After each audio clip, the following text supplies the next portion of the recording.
Hello, hello. Hello, Pant, Arvindji, नमस्कार भैया से Onkar. So today we have Shivangi in the house here. Uh, so, hello, Archana. Yeah, very good evening. Hello. How are you? I am doing good. So, is this the first time? Yes, this is the first time. So, have you tried any meditation before? Never ever. Although I have heard a lot and but never been into it. Wow. So, yeah, this is like I prefer to call this a beginner's session. Sure. I'm sorry, there is a little bit of so um, so today I was thinking about you know all of us want to have more inner peace, and uh, we struggle to find it.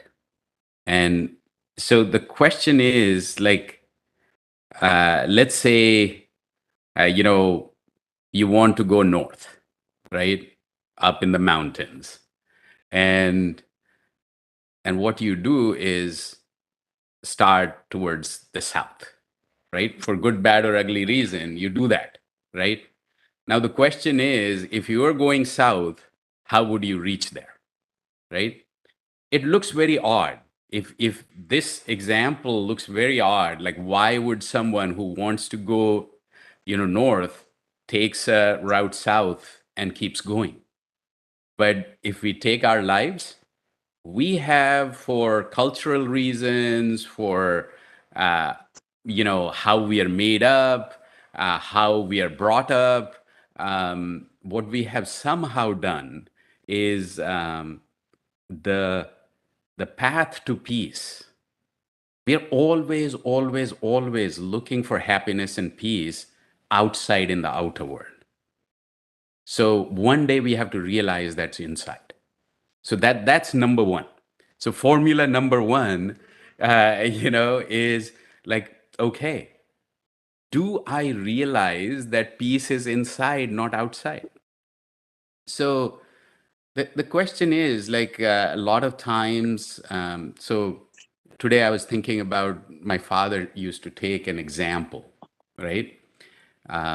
Because we I have to explain, right? I mean, nobody would just say, okay, you are saying I'm going in the wrong direction.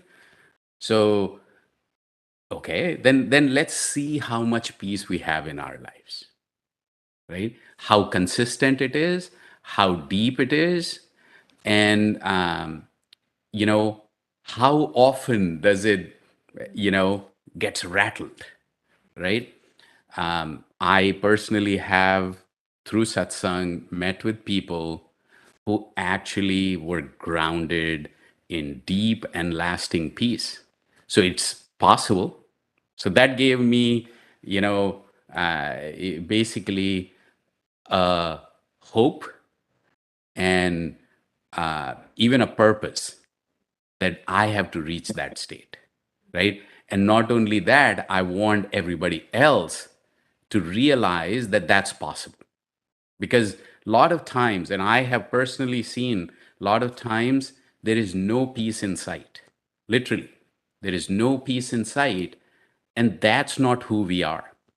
And I sometimes, I always digress. So the thing is that um, one day I was feeling really upset, and it was at work, right? And at work, something happened, and I was like so upset. I said, like, I came out of my office, went to the cafeteria, and I was just sipping coffee and just brooding over what's going on here, right? Why things are so bad, right? And then one of my colleagues, and he probably doesn't know my satsang background that much, but he kind of knows that a little bit. So he comes, he starts talking to me, he sees my state of mind, and then says, do you ever remember, realize, or think that you ought to be Sat Chit Anand? And this is at work, right? Sat Chit Anand. That is the description of who we ought to be, right? Sat is not Satya. Sat is the positive energy. It's Sat and Asat, right? So Sat is something that never changes. So so so basically, if we just break down who we are, where we ought to be, what our real natural state is, then it is something that is uh, we're driven by positive energy, Sat, and Satsang that we are in is about being with that positive energy, that drives us, that is the constant source of all energies in the cosmos, right? So, cosmic energy, let's say. So, Sat, we are part of that, right? We need to realize that. Chit is so conscious mind, subconscious mind. So, where all the thought waves are evolving from, the scripture said, is Chit. Basically, the idea is Chit is where you have deep and lasting peace. So, Chit is like, so one day I was, again thinking about like what will give. So if, scriptures have described that sansar is like bhavsagar, right? Bhavsagar is ocean with humongous waves. So when you have humongous waves, how can you be at peace, right? So I was thinking about that, and then I realized I watched a TV documentary on marine life. This person actually goes deep in a capsule and deep and deep and deep into the sea. The same sea, which is so turbulent on the top, becomes quieter and quieter and quieter. Same way we are. When we are on the surface of our mind, reactions, actions, sensory input. But if you go deep, you will find, so chit, sat chit. So go there where there is peace, right? And then anand. Anand is joy. That is our natural state.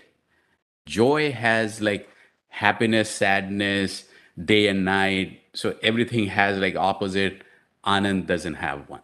Joy doesn't have an opposite. Joy is what we ought to be, right?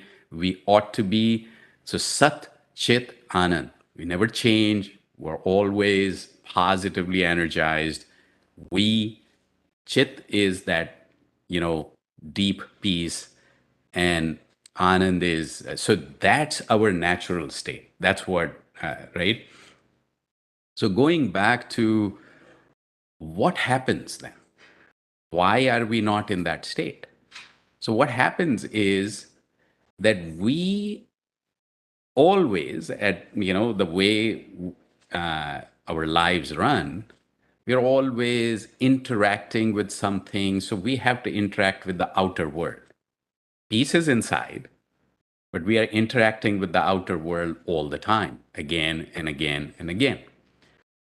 And what happens, that what we don't realize is that how we are reacting to the outer world, one, depends on where we are internally. And two, that interaction is what upsets us. I mean, if you close, people go to the Himalayas and think like, okay, I'll be at peace, right? And there is that I'll another day, but that's also not the answer, really. The answer is we need to achieve that state of going to the Himalayas right here. And how do we do that? So the first thing we need to change is how do we react to the outer world? Because if we continue to react to the outer world the way we do, then peace will not be easy to find. And I'm talking about the majority, right? There are people who have found that place where, they're. So let's talk about this reaction to the outer world. So my father used to take an example of, you know, somebody was, a person was running for some reason, got hit by a rock, flat unconscious, right? Now, in next few minutes and maybe even hours, the few people passed. So there was a thief who came by. It's like, this guy must be running away from, stealing something. That's why he got, hit. And there was a drunk guy who came around. He says, oh, no problem. He must be way too drunk, right?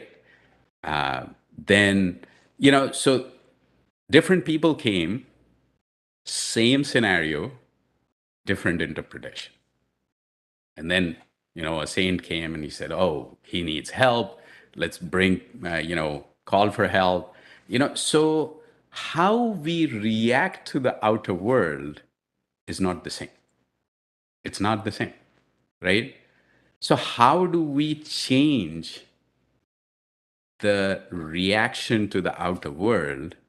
I call personal progress, right? And as we progress, and Yuan, if you can bring that uh, pyramid. So, so this is the 5 steps to nirvana, basically 5 steps to the land of lasting peace. Is it's it's described in Upanishads so thousands of years ago. But what does this mean? What this means is that one, we can change where we are, and as you go higher, your reaction to things change. So think of, like, you know when I am reacting from a position of pure self-centeredness versus I have empathy towards others versus I have unconditional love for everyone. Now, these things we relate to from where we are, but the scriptures define it. People who have climbed the ladder that way, in terms of personal progress, what they found was that there are distinct inner states based on which we react to the outer world. And initially, it's all about me, me, me, because that was important when we were growing up, when we were very young or infants. If you did not learn how to stand on your own feet, so you have to stand on your own feet before you help others, right? So, again, another segue.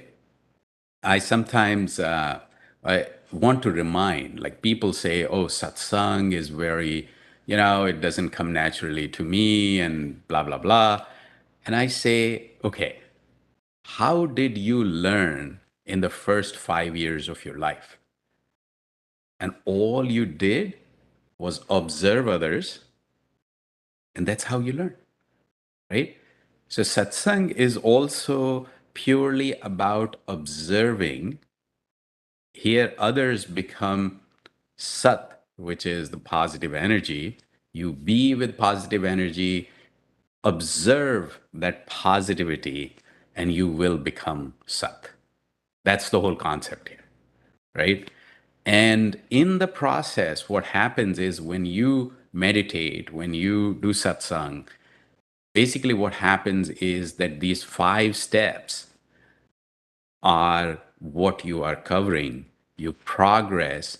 And so, in the realm of the world, you are every time, every reaction, oh, why did this not happen as per my wish? Right? And now there's so many factors. There are not thousands, there are probably hundreds of thousands of factors that affect what really is happening. But I'm like, why I wanted this? Why did this not happen? Right? You go a little further, progress a little further up, and then you start using your mental abilities, your brain more effectively.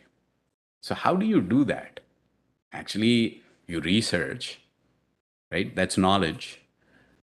You think. So it's not just that you read something that's, so you have to. So all this is personal progress. All that should effectively affect how you react to other things in life. That's what I would assume, but that assumption is mostly not very effective, because what happens is that, let's say we interact with, like, I'm just saying, 100 people, right? 90 of them are on the lower me stage. What will happen? So if I don't behave like them, it feels like I'm out of place. If I don't behave the way they are behaving, so culturally, effectively, what happens is that, am I looking at the right perspective because that's my perspective, or just because everybody else's perspective is what I've taken, right? So, unfortunately, we have herd mentality, and that takes us to many different places. And that's where it goes, like, you're going south because a lot of people are going south and they think that the goal is there, and they're convinced, right? So I'll just give an example. Like, somebody came to me and said, so if I meditate, would I be ambitious? Or my ambitions will come in the way of my meditating? Will I progress? Will I be successful? And so, if logically I think, if I'm meditating and if I concentrate and if I have ability to focus, and then my research will be deeper, my thought process will be deeper. But why doesn't that happen? Because the thing is that 90% of those people might be taking shortcuts, maybe stepping on others to progress, maybe doing things that a real good human being would not be, right? Now, would you call that progress? So, my definition of progress based on some of this is that we need to step back, look at what our goals and values are, where are we really headed, and all that so there are two ways. One is you find someone who is on the top of the pyramid who is peaceful, and you will find peace instantly because you're there with him or her. And the other thing is that you progress through meditation and other means to realize what your goal is, what your values are, where you are going, and why. And sometimes we're just looking at short term goals. This goal is said to be the real goal, where how would we find, you know, lasting peace, Satchidanand, again in our lives? That's the question that we need to answer. And, uh, you know, basically, what I find is that as you meditate, you are literally not just observing Satchidanand in the form of light that we meditate here, but the way. So I think about light, love, and peace. And so light, love, and peace, and in that order. So what happens is that in the realm, at the top of the realm of the mind, we actually suddenly start realizing who we are, how we are connected with others, what, uh, you know, it's not my own gain. When I gain and share with others, it actually helps me as well. Those kind of realizations I call light, knowledge. Then once you have that light, you realize that people around you, love thy neighbor, didn't just, it's not just a statement, it's a state of mind, a state inside where everyone else, so neighbor is like anyone, could be anyone, right? So we're connected with everyone. We are, our consciousness is connected. There is a collective consciousness. And that's what, Atma and Paramatma and all that, like the concepts are that, you know, your consciousness is not an isolated entity. When you achieve higher consciousness, you realize that it's a collective entity. And once you realize that, love, in true terms, pure terms, shows up. So light, then love. So first you need to realize that we are integrally connected. Once you realize that the love, unconditional love, when giving becomes natural, and then comes the peace. So that's like the top three realms here are just that: light, love, and peace. So we have birthdays here, but Krishna's birthday, which was Janmashtami, Krishna's birthday is basically he depicted what pure of the purest love is, because at so think of like